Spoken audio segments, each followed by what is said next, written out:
Welcome है friends. Geography में doctor पुरुषोत्तम YouTube channel पर आपका स्वागत है। आज की सेशन में बात करेंगे हम लोग लास्ट आवर साइंस। साइंस को बीपीएससी की जो 12 तारीख को 12 फरवरी को संभावित परीक्षा होने वाली परीक्षा जो 12 फरवरी 2023 को, उसमें अंतिम समय में हम लोग साइंस के कौन कौन से सेक्शन को देखें कि हम पूरी तरीके से क्वेश्चन को बनाने की स्थिति में रहें। तो आइए इसकी चर्चा करें। उससे पहले अगर आपके चैनल पर नए हैं तो चैनल को लाइक करें, शेयर करें और सब्सक्राइब करें। तो पहला हम लेते हैं जीव विज्ञान कि बायोलॉजी। ठीक है, जीव विज्ञान में हम लोग देखेंगे सेल। ठीक है, सेल के बाद बात करेंगे रक्त के बारे में। इसके बाद हार्मोन्स के बारे में बात करेंगे, हार्मोन्स देख लेंगे। डाइजेस्टिव सिस्टम देख लेंगे, नर्वस सिस्टम को, ब्रेन को अच्छी तरह देख लेंगे। बायोमोलिकुल्स, कार्बोहाइड्रेट, प्रोटीन, फैट्स आदि को अच्छी तरह देख लेंगे। विटामिन को देख लेंगे, विभिन्न बीमारियों को देख लेंगे कि फंजाई द्वारा कौन होता है, प्रोटोजोआ द्वारा कौन है, वायरस द्वारा कौन कौन सी बीमारियां होती हैं, उस सबको देख लेंगे। इसके बाद ब्रांचेज ऑफ बायोलॉजी, बायोलॉजी की कौन कौन सी शाखाएं हैं इसके बारे में।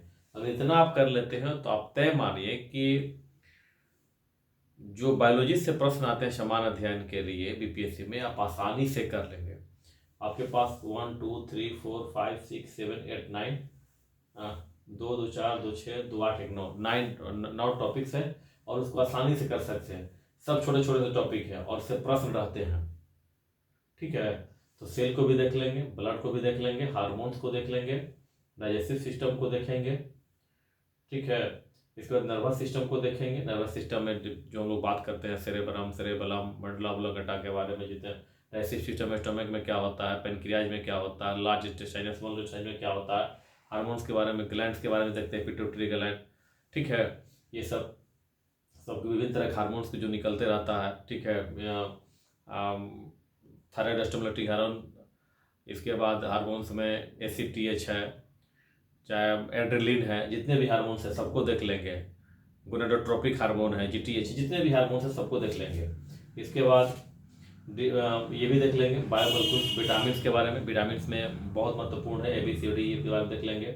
इसके बाद डिजीज और ब्रांचेज के बारे में, इसको देख लीजिएगा तो आपका प्रश्न बायोलॉजी से हो जाएगा। अब केमिस्ट्री में क्या देखेंगे, कार्बन और उसके यौगिक। इसके बाद ईंधन के बारे में बात कर लेंगे, जो ईंधन के विभिन्न तरह के ईंधन होते हैं उसके बारे में देख लेंगे।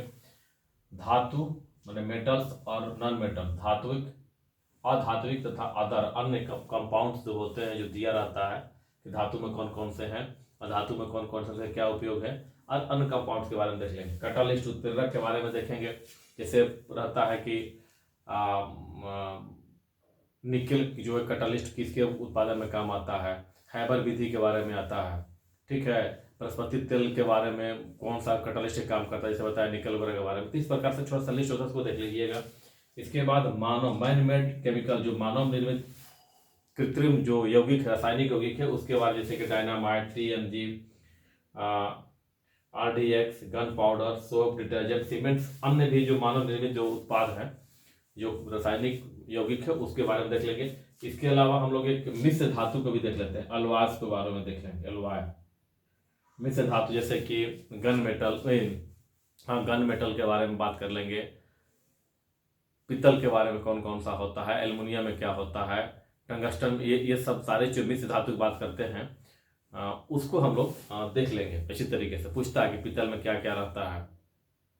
ठीक है, इसी प्रकार से प्रश्न होते हैं कि पीतल के साथ साथ अन्य धातु गन मेटल के बारे में कौन कौन से जो तत्व मिलकर बनते हैं, इसको देख लेंगे। तो केमिस्ट्री में इतना अगर देख लेते हैं तो हमारा केमिस्ट्री से आप तय मानिए कि जो क्वेश्चन आएंगे आसानी से हम करने की स्थिति में रहेंगे।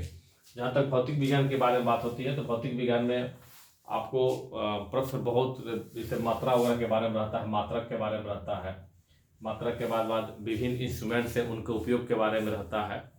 ठीक है, और दो चीज़ों का देख लेते हैं, मात्रा और विभिन्न इंस्ट्रूमेंट्स के बारे में, और कुछ थ्योरम, जो कुछ सिद्धांत है। ठीक है, जैसे बर्नौली वगैरह प्रमेय के बारे में है, बर्नौली सिद्धांत के बारे में। तो अगर इतना कर लेते हैं तो फिजिक्स में आपका काम हो जाता है। लेकिन आपको मुख्य ध्यान देना है रसायन विज्ञान और जीव विज्ञान पे। भौतिक से फिजिक्स से प्रश्न थोड़ा सा कम होते हैं, लेकिन वो बन जाते हैं, आसानी से बन जाते हैं। जो कॉन्सेप्चुअल होते हैं, रटने की जरूरत नहीं होती है, तो फिजिक्स वाला बन जाता है। केमिस्ट्री और बायोलॉजी हमें देखने की जरूरत पड़ती है। तो मुझे उम्मीद है कि आपको ये जो सिलेक्टेड टॉपिक है आपके काम के होंगे। अंतिम समय में इसको जरूर देख लीजिएगा। आप अगर आपका पढ़ा हुआ है तो आप तय मानिए कि 2-3 घंटा पूरा को आप अच्छी तरह से रिवीजन कर लेंगे, और जितना बार रिवीजन करेंगे उतना ही हम पीटी को लेकर के श्योर होते हैं ऑप्शन देखने के बाद। Thank you for watching.